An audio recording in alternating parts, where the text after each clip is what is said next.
Hello friends, দেব coaching সেন্টারে সবাইকে স্বাগত।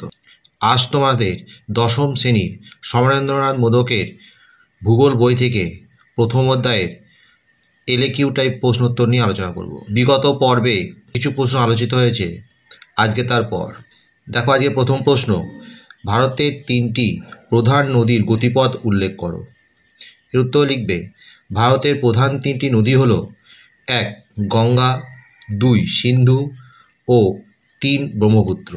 1 নম্বর পয়েন্ট দেবে গঙ্গা বলে, লিখবে গঙ্গা ভারতের আদর্শ নদী এবং দীর্ঘতম নদী। এর মোট দৈর্ঘ্য 2510 কিলোমিটার। এর মধ্যে 2071 কিলোমিটার ভারতের অন্তর্গত।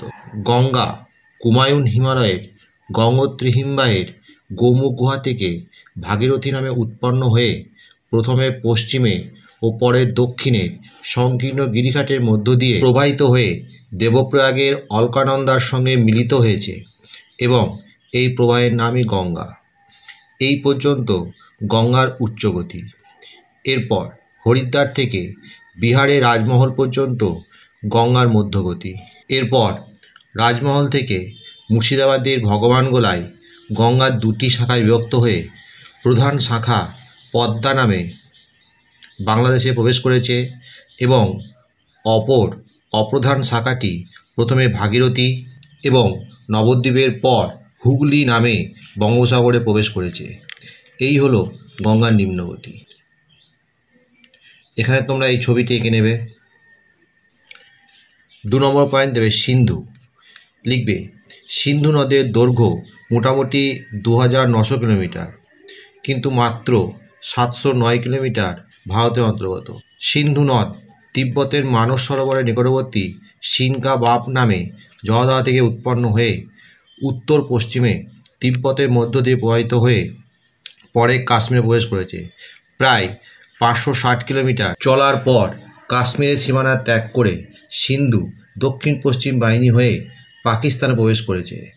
প্রায় 2200 কিলোমিটার অতিক্রম করে করাচির দক্ষিণ পূর্ব দিকে আরব সাগরে মিলিত হয়েছে।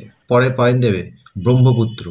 লিখবে ব্রহ্মপুত্র নদটি তিব্বতের মানস সরোবরের নিকটবর্তী চেমাইংদুন নামক হিমবাহ থেকে সাংপো নামে উৎপন্ন হয়ে হিমালয়ের সমান্তরালে প্রায় 1200 কিলোমিটার পূর্বে প্রবাহিত হয়ে নামচাবারোয়া শৃঙ্গের পূর্বে হিমালয়ের গভীর ও সংকীর্ণ গিরিখাত অতিক্রম করে দিহং নামে ভারতে প্রবেশ করেছে।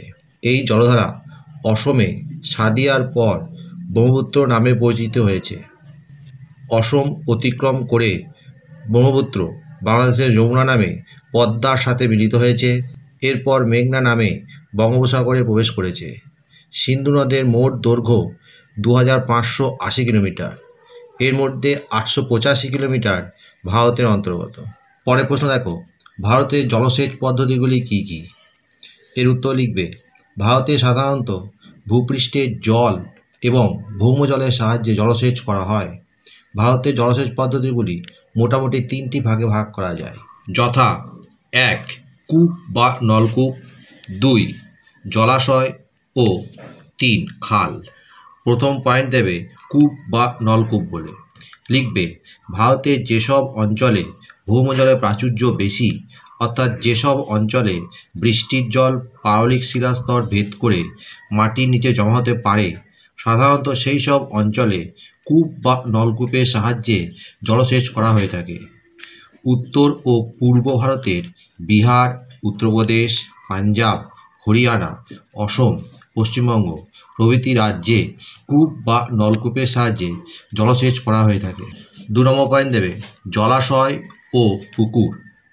বর্ষাকালে বৃষ্টির জল প্রাকৃতিক ও কৃত্রিম জলাধার অথবা পুকুরে সঞ্চয় করে রেখে সেচের কাজে লাগানো হয়। পাথুরে ভূমি এবং কঠিন ও অপ্রবেশ্য শিলায় গঠিত দাক্ষিণাত্য মালভূমির অপ্রবেশ্য শিলাস্তর ভেদ করে বৃষ্টির জল মাটির নিচে সঞ্চিত হতে পারে না। তাই দক্ষিণ ভারতের তামিলনাড়ু, অন্ধ্রপ্রদেশ, কর্ণাটক রাজ্যের বিস্তীর্ণ অঞ্চলে পুকুর ও জলাশয় তৈরি করে তা থেকে সেচ করা হয়। 3 নম্বর পয়েন্ট খাল। প্রধানত নদ নদী বহুল অঞ্চলে সেচ খালের সাহায্যে জলসেচ করা হয়।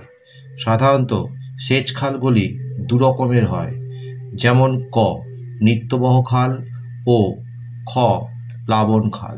1 নম্বর পয়েন্ট দেবে নিত্যবহ খাল। লিখবে সারা বছর জল থাকে এমন নদী থেকে কাটা খালকে নিত্যবহ খাল বলে। নদীতে বাঁধ দিয়ে জল উঁচু করে রাখবার ফলে নিত্যবহ খালে সারা বছর জল থাকে, আর এই জল সেচের কাজে লাগানো হয়। পাঞ্জাব, রাজস্থান, উত্তরপ্রদেশ এবং পশ্চিমবঙ্গে প্রধানত নিত্যবহ খালের সাহায্যে জলসেচ করা হয়। খ পয়েন্ট দেবে প্লাবন খাল বলে। লিখবে প্লাবন খাল সাধারণত বর্ষার প্লাবনে জলপূর্ণ হয়। তামিলনাড়ু, অন্ধ্রপ্রদেশ, মধ্যপ্রদেশ, উড়িষ্যা এবং পশ্চিমবঙ্গে অনেক প্লাবন খাল দেখা যায়। বন্ধুরা, এখানেই শেষ করছি। পরবর্তী ভিডিওতে আবার দেখা হবে। ভিডিওটি ভালো লাগলে অবশ্যই লাইক, কমেন্ট, শেয়ার করবে।